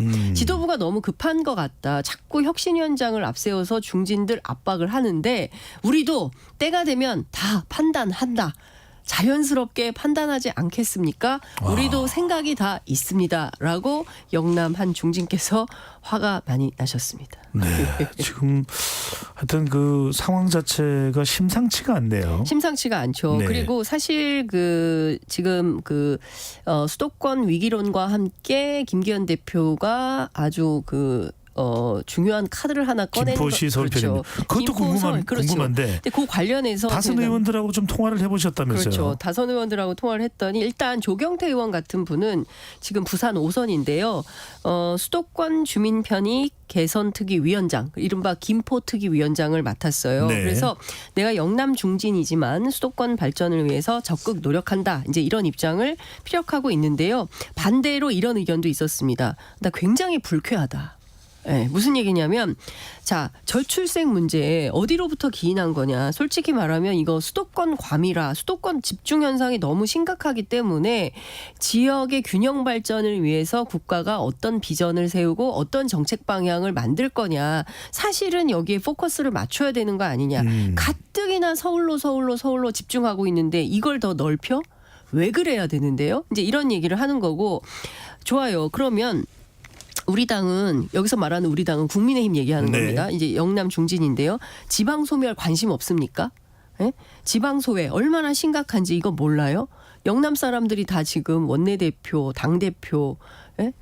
뭐 이렇게 하고 있는데 선거 전략 이런 걸 내놓는다고 한다면 이게 그리고 과연 총선에서 전략적으로도 성공할 수 있는 카드인지 김포, 구리 몇몇 수도권 소도시들에게는 좋겠지만 당장 서울의 강북권은 어떡할 거냐. 그리고 충청 이하 지역 표심은 또 어떡할 거냐. 이런 계산을 하고 발표를 하고 있는 거냐. 당장 강서 선거에서 지니까 어떻게든 이슈를 덮어버리겠다. 이런 마음, 급한 마음은 알겠다. 그러나 지금 이게 무작정 이런 방식으로 무작정 던지는 방식으로 해결이 되겠냐. 이거 나중에 어떻게 감당하려고 이런 소리를 하는 건지 너무 걱정이다. 그래서 제가 목소리가 국민의힘 다선 의원의 그렇습니다. 목소리인 거죠. 의견인 거죠. 그렇죠. 네. 그래서 제가 여쭸어요. 아니 그렇게 이렇게 심각하게 느끼시면 김기현 대표에게 직접 전화를 좀 하셔가지고 전달을 좀 하시면 어떻겠습니까? 네. 라고 제안을 드렸더니 했어요. 예, 김기현 대표한테 했는데 제가 이거 그대로 옮겨도 되는지 모르겠어요. 김기현이가 옛날의 김기현이가 아니야. 그냥 짜증을 내고 말을 안 들으려고 한다. 내 말을 안 듣대. 그렇게 하시면서 많이 실망했다. 이렇게 얘기하십니다. 네. 제가 통화한 분은 김기현 대표보다 선배 되시는 분입니다. 약간 성대모사가 지금 들어간 거죠? 네, 누군지 살짝 제가 좀 알 것 같기도 한데. 누군지 알 것 같으세요? 예. 네, 말씀은 안 드리겠습니다. 네, 넘어가겠습니다. 자, 이준석 신당과 관련해서도 국민의힘 내부는 상당히 긴장을 하고 있는 분위기이기도 합니다. 실제 뭐 이준석 신당, 이준석 전 대표가 이런 혁신위의 통합 징계 취소 결정에도 불구하고 12월 땡땡 날에 그렇죠. 뭐 결단과 판단을 할 수도 있을 것이다. 네. 어떤 내용인지는 모릅니다. 어떤 결단을 할지 여부도 모르고요. 자, 실제 국민의힘 내부 상황은 어떻습니까? 그러니까 지금 상당히 긴장하는 듯한 모양새이고 오죽하면 이니환 위원장이 라디오에 나와서 이준석 대표를 향해서 이제 선배라는 정치 선배다 한번 만나 달라라고 이제 애걸복걸 하고 있는 이런 상황이 돼 있는데요. 이제 관련해서 제가 이준석 대표 측에 물었어요. 그랬더니 이런 정도 분위기라면 조금만 더 기다리면 대통령도 시켜줄 것 같다. 이런 얘기를 합니다. 그래서 무슨 얘기냐고 물어봤더니 왜 정치를 자꾸 이런 식으로 하는지 모르겠다. 그러니까 오늘은 어디까지 나왔냐면 선대위원장 대구 출마 여기까지 이제 막 나오고 있거든요. 그러면 다음 주 정도 되면 공천관리위원장 준다고 할 것 같고 그 다음 주 되면 비대위원장 준다고 할 것 같고 그 다음 주 정도 되면 대통령 시켜준다고 하는 거 아니냐. 이런 정도로 하는 게 말이 되냐. 그러니까 정치라는 것이 그리고 강서구청장 선거에서 보여준 것은 진정성 있는 국민의힘의 내적 변화. 어떻게 하면 국정 운영의 변화를 끌어낼 건지 그리고 거기에서 대통령의 진심 어린 변화 섞인 태도 이런 것들이 나와줘야 국민들이 이만하면 됐다라고 판단하면서 국민의힘에 대한 지지가 이어질 텐데 그게 아니라 일종의 이준석 달래기 차원에서 지속적으로 접근을 하면서 떡 하나 주면 안 잡아먹지 식으로 뭐 하나 주면 네가 괜찮겠지라는 방식으로 하면 이게 진정성이 있냐. 공직을 딜하는 방식으로 마치 무슨 뭐 하나 주고 나눠 먹는 식으로 하는 게 말이 되냐. 공직이 장난이냐라고 표현을 하면서 격하게 비판을 하고 있습니다. 도대체 국민이나 국가를 얼마나 우습게 보면 이런 방식으로 정치가 통할 거라고 생각하는 거냐라고 굉장히 불쾌해하고 있는데요. 이준석 대표가 어제 인터뷰에서 지금과 같은 당 상황이 바뀌지 않는다면 신당 창당 가능성이 100%라고 처음 얘기를 했습니다. 예, 용산 이렇게까지 적극적으로 이야기한 건 처음 아닐까요? 처음이죠. 그렇죠. 그리고 당이 반성하지 않으면 그리고 용산 여기 대통령실 얘기하는 거죠. 용산이 반성하지 않으면 이번 선거 치르다 마나다.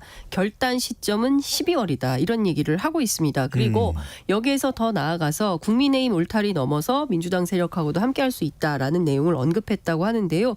이를테면 비명계 조홍천 의원 같은 경우에는 박근혜 정부 청와대에서 공직기강 비서관을 하다가 문건 유출 파문으로 문제가 생겨서 나왔다가 이제 문재인 대표 시절에 이제 민주당으로 영입된 케이스인데요. 이런 분들하고도 같이 할 수 있지 않을까라는 판단은 좀 해보는 것 같습니다. 근데 아주 중요한 포인트는 그래서 이준석, 유승민 신당에 대한 여론은 굉장히 높고 특히 TK 지역에서 굉장히 높은 걸로 나오고 있는데 당내에서 어떤 판단을 하고 있냐 이것도 중요한 거 아니겠습니까? 당내에서는 바른정당 같이 했던 분들이 대단히 회의적이에요. 그래서 과연 동력이 있겠냐. 그러니까 여론 지지는 워낙 지금 이준석 대표가 여당 안에 야당 박해받는 정치인 일종의 동정심 뭐 이런 것들이 생기기 때문에 굉장히 이펙트죠. 그렇습니다. 그러면서 이게 쭉 올라오고 있긴 한데 그래서 실제로 이분이 신당을 창당했을 때 유승민, 이준석 플러스 알파 함께하는 세력들이 쫙 모여야 되는데 그 동력이 있겠냐. 그 동력에 대해서는 국민의힘 내부에서 과거에 정치를 같이 했던 분들이 특히나 상당히 퀘스천 마크를 찍고 있다. 그러니까 밖에서 여론은 막 좋아지고 있는데 그래서 이준석, 유승민 손잡고 같이 연대해서 정치할 세력은 누구? 잘 모르겠다. 이렇게 얘기를 하고 있습니다. 장 기자님 말씀 굉장히 중요한 게 저는 뭐 데이터를 분석하는 사람이니까 네.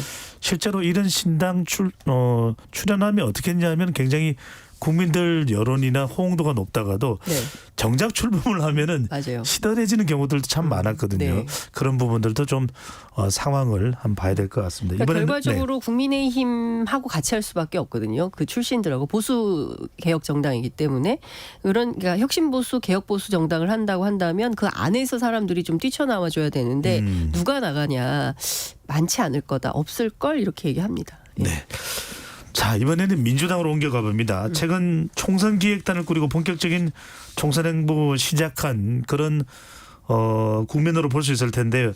언론은 아예 친명 총선 기획단이다 이렇게 규정을 하고 있는데 조정식 단장 때문인가요? 무슨 이유 때문일까요? 뭐 그렇게 보이는데요. 근데 우리 언론이 민주당의 프레임을 너무 단순화해서 지속적으로 친명 비명 프레임으로 보고 있거든요. 근데 사실은 조금 복잡한 사정이 있어서 그걸 좀 풀어서 갈래갈래 별로 한 걸음 더 들어가서 접근할 필요가 있겠다라는 생각이 들어서 제가 이걸 좀 가지고 왔는데요. 일단 민주당 안에는 친명도 있지만 과거 문재인 정부 시절 청와대 출신들 비명계의 한 섹터로 볼 수가 있고 장차관 그룹들 그다음에 옛날에 친노 그룹 그리고 뭐 그 개파 정치가 횡행했을 때 정세균계로 통칭되는 몇몇 의원들이 이렇게 남아있는 그리고 그룹별로 보자면 민주주의 4.0 더미래 이게 제일 큰 겁니다. 그리고 더미래 가운데는 친명도 있고 비명도 있고 그러니까 상당히 다층적이고 복잡한데 이거를 친명 비명으로 딱 갈라치면 기사 쓰기는 좋지만 분석의 함량은 조금 떨어질 수 있다라는 말씀을 좀 드리면서 사실 조정식 사무총장은 그 이해찬계예요. 이해찬 전 대표 전 총리의 예. 뭐 실제로 지금 친명계 핵심이라고 볼 수가 있겠죠. 그러면 한병도 전략기획위원장은 뭐냐? 문재인 정부 청와대 정무수석 출신이거든요. 작년까지 비명계였어요. 근데 올해부터 이 전략기획위원장 맡으면서 이제 친명으로 바뀌는 뭐 이런 상황인 건데, 그러니까 중요한 포인트는 친명 비명이 중요한 게 아니라 이분들은 어떻게 하면 민주당이 사는 길이 뭐냐. 그러니까 지금 친명 비명이 중요한 게 아니라 민주당이 사느냐 죽느냐 이제 이렇게 접근을 하고 있다는 겁니다.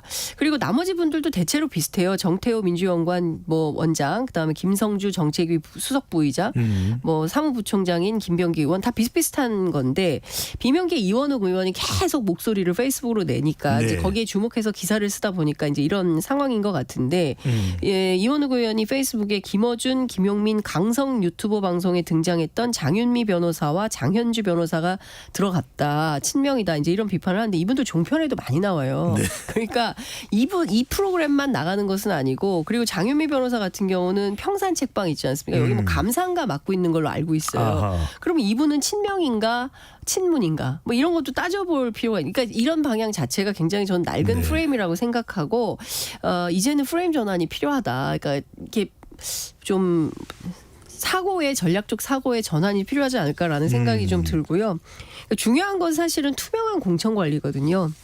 이 투명한 공천 관리에서 과연 그 믿을만한 공천 관리가 될 거냐, 이재명 대표가 그것을 담보할 수 있냐, 이제 이게 핵심인 것 같습니다. 자, 굉장히 오늘 흥미로운 주제를 가지고 오셨어요. 네. 이재명 대표의 TK 출마 요구. 저는 또 깜짝 놀랄 뉴스입니다. 네. 대구 경북 지역에 이재명 대표를 출마를 시켜야 된다. 이게 이제 당내에서 있는 것 같은데. 네. 저 이재명 대표의 고향이 안동이긴 합니다. 경북 안동. 맞습니다. 자, 이재명 대표 지금 지역구는 인천 계양인데 파격적으로 전격적으로 TK 출마 가능성이 있습니까? 별로 없어 보여요.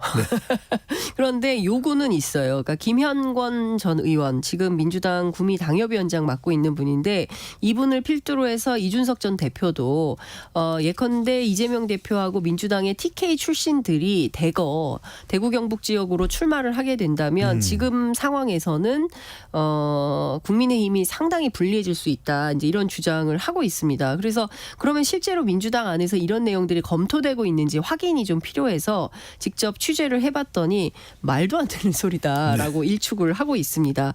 특히 현 대표인 이재명 대표에게는 내년 총선에 정말 사활이 걸려 있고 본인의 사법 리스크 플러스 정치적 리스크가 동시에 걸려 있는 선거고 내년 선거에서 만약에 민주당이 지게 된다면 그때부터는 뭐 다양하게 기대하기가 어려운 상황이 펼쳐지기 때문에 이재명 대표 입장에서는 내년 선거는 총지휘를 하는 사령관으로서의 역할을 해야 되는데 예컨대 TK의 어느 곳에 뭐 그게 대구가 됐든 안동이 됐든 어딘가에 출마를 하게 된다면 이 지역에 이재명 대표를 가두게 된다. 예, 바깥으로 나올 수가 없다. 왜냐하면 지역에 집중을 해야 어려운 지역이니까요. 그 지역에 집중을 해야 되는데 이런 어려움이 그렇다면 뭐 TK에 출마해서 엄청나게 민주당 선거에 큰 도움이 되는 예컨대 나비 효과를 만들어낼 수 있냐. 그런 측면에서 보자면 딱히 기대할 만한 것도 많지는 않다.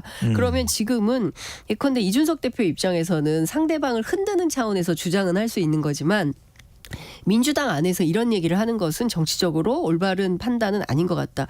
결과적으로 이재명 대표를 TK 지역 안에 손과 발을 묶겠다는 전략인데 누구를 위한 소리냐, 누구를 위한 좋은 선택이냐 이런 비판을 하고 있고요. 네. 또 한 측면에서는 한때 또 이준석 전 대표가 대구 출마설도 있었습니다. 이준석 대표의 이준석 전 대표가요. 그러니까 뭐 선대위원장 맡고 대구에서 출마한다 이런 얘기를 했었는데요. 그래서 번뜩 드는 생각이 이준석 전 대표가 이재명 같이 대표하고 맞붙겠다는 이런 의지인가. 의미일까요?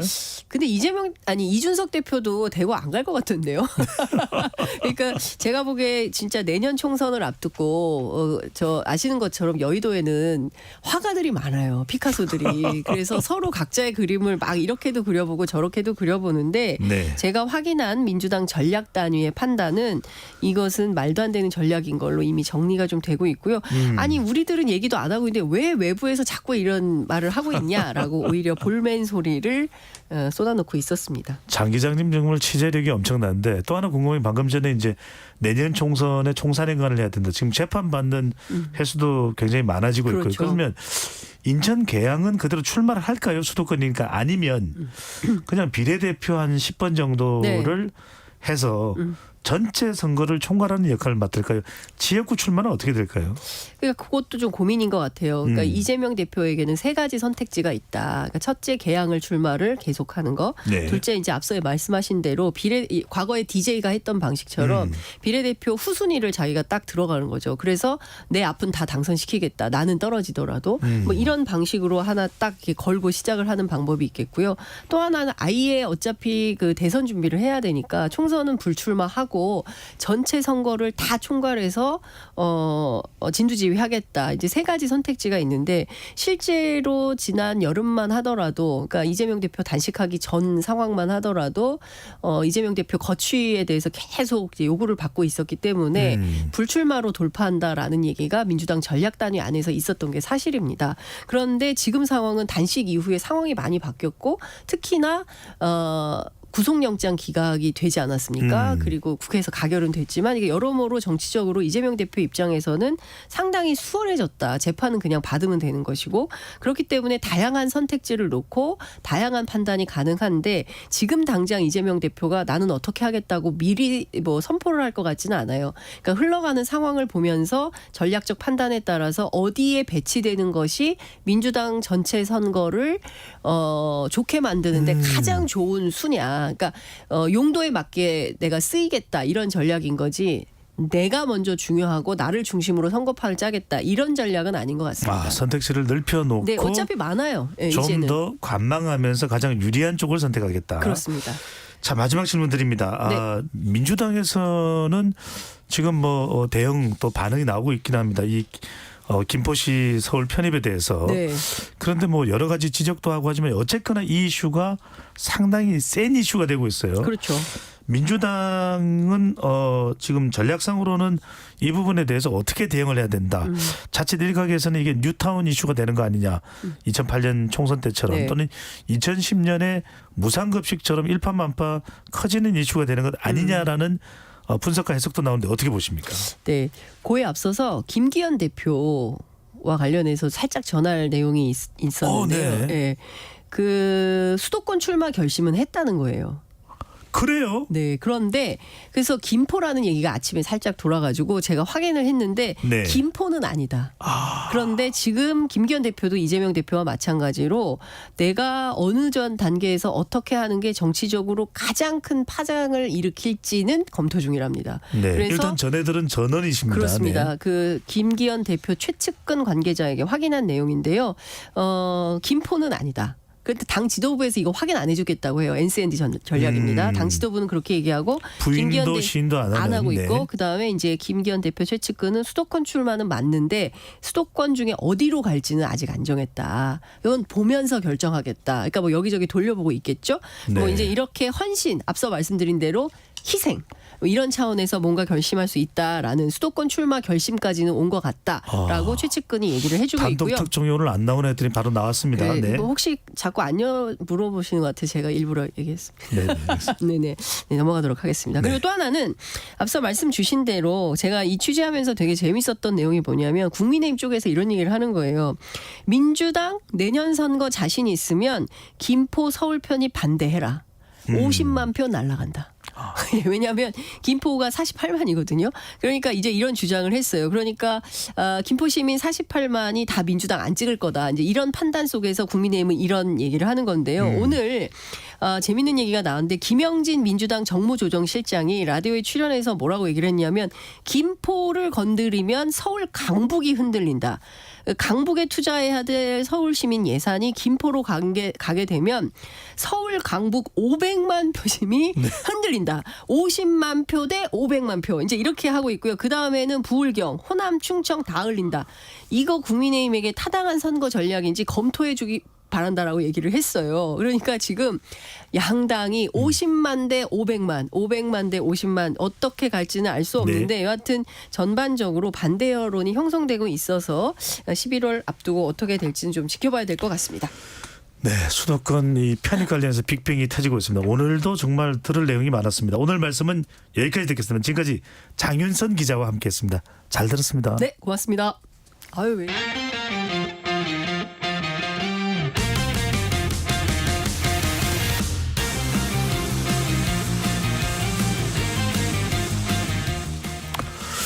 네, 한 주간의 스포츠 소식 KBS 스포츠국 정현호 PD와 함께 해봅니다. 어서 오십시오. 네, 안녕하십니까. 네. 춥지는 않으신 거죠? 아유, 어제 오늘 좀 덥네요. 네. 하지만 또 이제 곧 추워진다고 하니까 마지막으로 좀 즐기고 있습니다. 반팔을 입고 나오셔서. 자, 국내 소식도 짚어보긴 해야 되는데 지금 워낙 메이저리그 소식이 뜨겁게 지금 전해지고 있어서 그렇죠. 4승 1패입니다. 단 1패만 내주고 와일드 카드로 승부를 걸었던 텍사스 레인저스. 박찬호 선수도 거쳐갔고 추신수 선수도 거쳐갔지만 그때는 우승을 못하다가 그렇죠. 이번에 드디어 창단 62년 만에 첫 우승이라고 하는데 이게 일단 얼마나 대단한 겁니까? 뭐 일단은 당연히 팀 창단 이후 첫 우승이기도 하고 이렇게 되면서 메이저리그에 지금 구단이 30개가 있는데 이 중에서 못해본 한 번도 창단 이후 우승을 못한 구단이 총 5개 구단이 되겠습니다. 이제 미러키, 샌디에고, 시애틀, 콜로라도, 템파베이 이렇게 이제 5구단이 남았는데 이제 한편으로는 이제 다시 경기로 좀 돌아가 보자면은 앞서 말씀해주신 것처럼 5차전에서 애리조나를 5대0으로 제압을 했습니다. 그러면서 시리즈 전적 4승 1패로 우승을 했는데 특이한 게 월드 시리즈를 포함해서 포스트시즌 전체 원정 경기에서만 11연승입니다. 그러니까 오히려 홈보다 원정에서 더 강했다. 이번에 유일한 1패도 홈에서 당한 1패였고 그리고 MVP는 아마 예전에 류현진 선수랑도 같이 뛰어서 익숙할 코리 시거 선수가 대단했습니다. 차지를 했습니다. 그러면서 챔피언 반지를 2번째 끼는 건가요? 그렇죠. 이제 근데 이게 특이한 게 아메리칸 리그 이제 그리고 내셔널 리그에서 모두 이 월드 시리즈 MVP를 차지했던 최초의 선수가 이제 코리 시거가 이제 됐는데 그러면서 또 한 명의 이제 새로운 명장이 또 탄생을 했죠. 이 브루스 보치 감독인데 대단합니다. 2019년에 샌프란시스코 지휘봉을 내려놓은 이후에 이제 올해 다시 텍사스 감독으로 부임을 해서 창단 첫 텍사스의 우승을 이끌기도 했고 벌써 지금 월드 시리즈 우승만 4번째입니다. 이렇게 이제 4회 이상 우승한 감독이 메이저리그 100년 넘는 역사를 통틀어서 단 6명밖에 없다고 하니까 이제 보치 감독도 명실상부 이제 역대급 명장의 반열에 올랐다 볼 수 있겠습니다. 보치 감독이 승리를 부르는 행운의 감독이 아닌가 싶은 물론 실력도 워낙 뛰어나고 그렇죠. 샌프란시스코 시절부터 정말 대단합니다. 자, 코리 시거 선수가 단연 조명받을 수밖에 없겠죠? 네, 맞습니다. 이제 사실은 마지막 경기도 그렇고 벌써 이제 월드 시리즈 5경기 중에 홈런이 3개였어요. 그러니까 이제 기본적으로 홈런을 못 친 날보다 친 날이 더 많았고 특히 이제 1차전이 가장 중요하잖아요. 1차전 9회 말에 극적인 동점 투런을 이제 치는 등 그리고 이제 3차전에서도 이 홈런이 결승 홈런이 됐고 굉장히 이제 월드 시리즈 우승의 1등 공신이다. 이렇게 볼 수 있겠습니다. 정말 저는 시거 선수가 인상적인 게 취미도 야구, 그리고 특기도 야구, 본인의 인생도 야구, 온통 야구 생각밖에 없네요. 오로지 야구 생각밖에 없는 선수라고 합니다. 자, 우리 야구 이야기도 해봐야죠. 자, NC 다이노스와 이제 KT 위저의 플레이오프 3차전이 펼쳐졌었죠? 네, 맞습니다. 이제 오늘 4차전이 펼쳐지게 되는데 어제 열린 3차전에서는 KT 위즈가 이제 기사회생을 좀 했습니다. 3차전을 3대0으로 가져가면서 일단은 이제 한숨을 좀 돌렸고 이 부분이 저는 가장 인상 깊었습니다. 사실 고영표 선수가 어제 6이닝 무실점으로 이제 완벽 투구를 펼쳤는데 선발 투수 나왔어요. 네, 사실 포스트 시즌 승리가 없었는데 어제 첫 승을 챙겼고 어제가 바로 이 아들인 차민군의 그 돌이었다고 하더라고요. 첫 생일. 그래서 첫 생일 선물로 승리를 안겨주고 싶다 이렇게 얘기를 했었는데 팀도 구해내고 아들에게도 값진 선물을 해주지 않았나라는 생각이 듭니다. 아버지의 힘은 참 대단하네요. 그렇습니다. 자, 지금 여튼 4차전 몇 승을 먼저 거둬야 되나요? 3승을 먼저 거두면 되는데 NC 다이노스가 지금 이제 2승 1패로 앞서가고 있기 때문에 이제 오늘 열리는 4차전에서 만약에 NC가 승리를 거둔다면 한국 시리즈 진출하게 되고 KT 위즈가 만약에 승리를 거둔다면 일요일 날 5차전이 열릴 예정이고 5차전은 KBS에서 중계를 또 할 예정이 되겠습니다. 네. 5차전까지 갈지 들지는 모르겠는데 시청은 KBS네요. 감사합니다. 자, KBS 소식 조금 더 깊숙하게 관련 내용 좀 살펴봅니다. SSG는 김원영 감독을 결국 경질을 했네요. 네, 그렇죠. 자, 플레이오프 진출 실패가 좀 영향을 줬다고 봐야 될까요? 그 부분도 아마 좀 강력하지 않을까라는 생각이 들고 그런데 기본적으로 SSG 구단이 작년 시즌에 굉장히 와이어 투 와이어 우승, 압도적인 우승을 차지하긴 했지만 이 노장 선수들이 굉장히 라인업에 많은 편이었어요. 그래서 이 부분에 대해서는 이제 장기적으로 SSG 구단 측에서는 리빌딩과 현재의 성적을 좀 모두 잡을 수 있는 플랜을 공유하는 감독을 영입하고 싶다라는 얘기를 했었고 아마 그런 차원에서 첫 번째로 한 일이 NC 다이노스에서 이제 연수를 받고 있던 손시현 코치를 2군 감독으로 영입을 했습니다. 아마 부산에서 활약을 했었었나요? 그렇죠. 네. 그러면서 부산에서 NC에서도 활약을 했었는데 이런 부분들이 이제 향후에 리빌딩과 육성, 그러니까 성적 이 두 마리 토끼를 모두 잡겠다는 비전으로 보입니다. 네. 자, 롯데 우승을 기대하시는 분들 참 비닐 봉다리 머리에 메고 우리 사직구장 팬들 많을 텐데 네. 참 안타깝다 이런 생각하시는 분들 많을 겁니다. 이번 롯데도 변화가 있습니다. 네. 그룹 공채 신입사원 출신인 박준혁 씨를 단장으로 임명을 했네요. 맞습니다. 이분 박준혁 단장 같은 경우 2007년에 말씀하신 대로 신입사원으로 입사를 해서 국제팀 그리고 마케팅, 홍보팀, 운영팀 모든 이제 프론트 보직들을 다 역임을 했고 네. 사실은 지난해 퇴사를 했습니다. 지난해 퇴사를 하고 커피 업체 이제 CEO로 좀 재직을 하다가 다시 야구계로 돌아온 좀 특이한 케이스기도 해요. 바리스타 단장이네요. 이번 이제 사실 김태형 감독이 커피를 좋아하거든요. 네. 어떻게 보면 약간 커피 커넥션인가 싶을 정도인데 사실은 그리고 나서 그 외에 코치진의 인선도 있었죠. 일단은 이제 김민재 수석 코치가 이제 롯데에 다시 돌아오게 됐고 롯데에 그 외에는 엄청나게 활약을 했던 맞습니다. 레전드죠. 네. 그리고 이제 주영광 코치 그리고 이제 김주찬, 고영민 이런 코치들이 이제 합류를 할 예정이기 때문에 앞으로 이제 롯데가 이런 새로운 코치들과 함께 어떤 팀 분위기를 만들어갈지도 기대가 됩니다. 네. 자, 오늘은 좀 국내 소식 위주로 많이 전해드리겠습니다. 네네. 자, 프로배구로 넘어가 보겠습니다. 프로배구 V리그에서는 우리카드와 삼성화재가 무패 연성 행진을 이어가고 있네요. 네, 우선 우리카드 같은 경우에는 사실은 우승 후보라기보다는 그냥 경쟁자 정도라고 이제 예상을 했었는데 이 외국인 선수인 마테이 콕 선수가 지금 득점 부문 선두를 포함해서 굉장히 공격 지표를 전반적으로 좋은 지표를 보여주고 있고요. 그 다음에 이 어린 세터인 우리나라 나이로 19살의 한태준 선수의 이 토스워크도 굉장히 좀 돋보입니다. 사실 이제 우리나라 남자 배구가 한 선수 세터를 이을 이제 후보 세터를 육성하지 못했다라는 약간 걱정이 있는데 한태준 선수의 성장세도 좀 눈여겨보면 좋을 것 같고 네. 작년에 최하위를 했었던 이 삼성화재 같은 경우가 지금도 무패 행진이고 2일에 또 KB 손해보험을 잡으면서 4연승을 지금 달리고 있습니다. 이 부분에 있어서는 물론 이제 외국인 선수인 요스바니의 파괴력도 굉장하긴 하지만 그 뒤를 받쳐주는 이제 김정호라든가 박성진 이런 다양한 수비력을 갖춘 선수들의 활약이 좀 돋보이는 것 같기도 합니다. 사실 삼성화재 같은 경우는 2017-18 시즌에 2위로 본배구에 진출한 게 마지막 본배구였어요. 네. 그렇다 보니까 이제 이번에 6년 만에 과연 본배구에 진출할 수 있을지 팬들의 기대가 커져가고 있습니다. 네.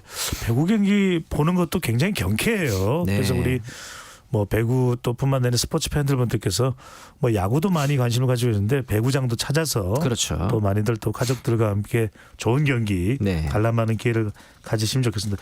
배구 이야기하면 네. 우리 식빵언니 빼놓을 수 없죠. 김연경 선수입니다. 네. 그렇죠. 자, 흥국생명이 김연경 또 옐레나 선수가 도합 37득점으로 네. GS 칼텍스를 꺾고서 선두 자리를 되찾았네요. 그렇죠. 성적도 물론 제일 잘 나가고 있지만 흥행에 있어서도 여자 배구에서 첫 평일 경기 매진이 바로 흥국생명에서 나왔는데 이 부분에 있어서는 말씀해주신 이 김연경, 옐레나 이 두 선수의 쌍포도 있지만 저는 이번에 새로 생긴 아시아 쿼터 제도를 통해서 도입된 이 레이나 선수가 있습니다. 아시아 쿼터 제도라는 것이 기존의 외국인 선수를 이제 포함해서 한 명 더 외국인 선수를 이제 영입할 수 있게 된 건데 아시아 선수를요. 아시아 국적의 선수들로 한해서요. 네. 그런데 이제 이 레이나 선수 같은 경우는 일본 국적입니다. 혼혈 선수가 되겠습니다. 그런데 원래는 공격 포지션입니다. 이제 아웃사이더 히터의 포지션인데 지금 이 흥국생명의 센터진 미드블로커진이 뭐 이제 김수지 선수도 부상, 이주와 김채연 모두 부상이라서 미들블로커로 이 레이나 선수를 투입을 했어요. 그러면서 어떻게 보면은 이제 그 새로운 포지션에 대한 변화가 좀 적중을 하지 않았나라는 생각이 듭니다. 저 이 질문 안 드릴 수가 없을 건 지난번 항저우 아시안 게임 네. 우리 시사본부도 PD 한 네네. 분을 또 파견을 했습니다만 이 김연경 선수 좀 국가대표로 복귀하면 안 되나요? 안 그래도 저희 해설을 하면서 자꾸 일어나서 막 몸 풀려고 하고 막 근질근질한 어떤 느낌들이 있었는데 저는 그렇게 생각해요. 김연경 선수 물론 복귀하면 당장 큰 힘이 되겠지만 언젠가는 은퇴를 할 수도 있는 거고 또 이제 새로운 선수들을 발굴해야 되는 상황이라면은 지도자라든가 혹은 이제 선수들의 멘토로서 대2의 제3의 김연경을 더 많이 발굴해내는 게 좋지 않을까라는 생각은 듭니다. 네. 하여튼 제 마음이 너무 간절하다 보니까 그 마음도 저는 이해가 갑니다. 예. 농구 소식도 좀 살펴보겠습니다. 프로농구 원주 DB는 개막 이후 이제 4연승 질주하면서 선두에 올랐는데요. 외국인 브룩스 선수의 무릎 부상으로 오리온에서 뛰었던 위디 선수로 선수를 또 교체되었다면서요. 그렇죠. 사실 이 선수는 이제 3년 전에 고량 오리온 소속으로 출전을 32경기나 했었던 선수인데 이 키가 굉장히 큽니다. 2m 13cm의 큰 신장이기 때문에 농구 선수입니다. 네. 그렇죠. 네. 그렇기 때문에 이제 수비력을 갖추고 있어서 지금 DB 역시도 무패 행진을 달리고 있거든요. 이 부분에 있어서는 새로운 외국인 선수 센터진에서 좀 더 잘 보강을 해준다면은 앞으로 좀 더 나은 성적을 기대해봐도 좋을 것 같습니다. 우리 시간에서 왠지 연고지를 바꿨던 팀이 부산 KCC가 이제 최근에 전주 KCC에서 전주 부산으로 KCC에서 부산 KCC로 이제 이름 바뀌면서 그때 이제 전망을 할 때 상당히 우승 가능성이 있다 이야기됐는데 아직 이렇게 좀 쭉 선두로 나서지 못하는 이유는 그래도 뭘까요? 중상위권에 이제 포진을 했긴 합니다. 이제 아직까지는 물론 이제 선수들의 이동이 좀 많았기 때문에 이 부분에 있어서는 손발을 좀 맞출 시간이 필요하지 않나라는 생각은 듭니다. 네, 국내 K리그도 좀 이야기 나눠보겠습니다. K리그 1.